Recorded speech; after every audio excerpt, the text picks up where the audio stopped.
Have you ever wondered how Burnaby Lake got its name? If you're like me, up until today, you might have thought that it was named after our city. Well, in fact, our city was named after the lake, and the lake was named after a man. That man was Robert Burnaby. The son of an English minister, Robert Burnaby was born on November 30th, 1828. As a young man, he worked in the accounting office of the Customs Department in Her Majesty's government in London, England. After 17 years of dedicated service, he decided to emigrate to Vancouver Island, then a colony of Britain. On Christmas Day in 1858, he landed in Victoria, the heart of the colony of Vancouver Island. His original plan was to establish himself as a merchant.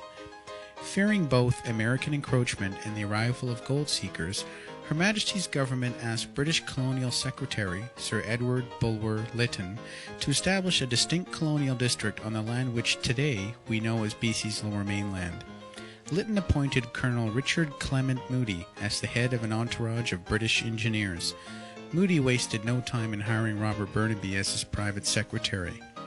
Known as the Royal Engineers, the contingent surveyed, mapped, and cleared a network of roads which today we know as North Road, Marine Drive, Canada Way, and Douglas Road, just to name a few.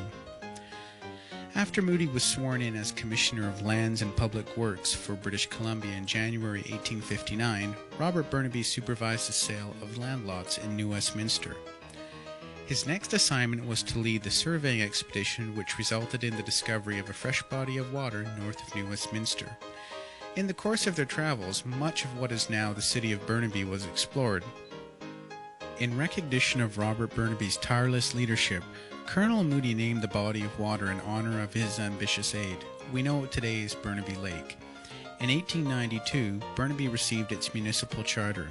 Because most of the region spread out around the lake, Burnaby was adopted as its official name. In the latter part of 1859, Robert Burnaby moved on to greener pastures. He began to prospect for coal in Burrard Inlet. In 1860, he moved to Victoria to establish an import-export business. He became the chairperson of the BC and Victoria Navigation Company and was instrumental in the formation of the Queen Charlotte Mining Company. His other business endeavors included the Antler Bedrock Plume Company and a mining venture on Morrissey Island. Robert Burnaby served the Esquimalt district in BC's Legislative Assembly from 1860 to 1865. Ever a skillful and influential politician, he was at the forefront of the movement which resulted in Victoria being named as BC's capital over New Westminster. In 1863, he spearheaded an immigration project which resulted in the local settlement of British women seeking marriage partners and employment in the new colonial district. He was the first president of the Victoria Chamber of Commerce and an active member of the Anglican Church. Robert Burnaby was also active in Freemasonry. As one of the first Freemasons in the province, he established the first Masonic Lodge in Victoria, and in 1867, he became British Columbia's first past Grand Master. An avid actor and singer, Robert Burnaby served as president of the Victoria Amateur Dramatic Association in 1863.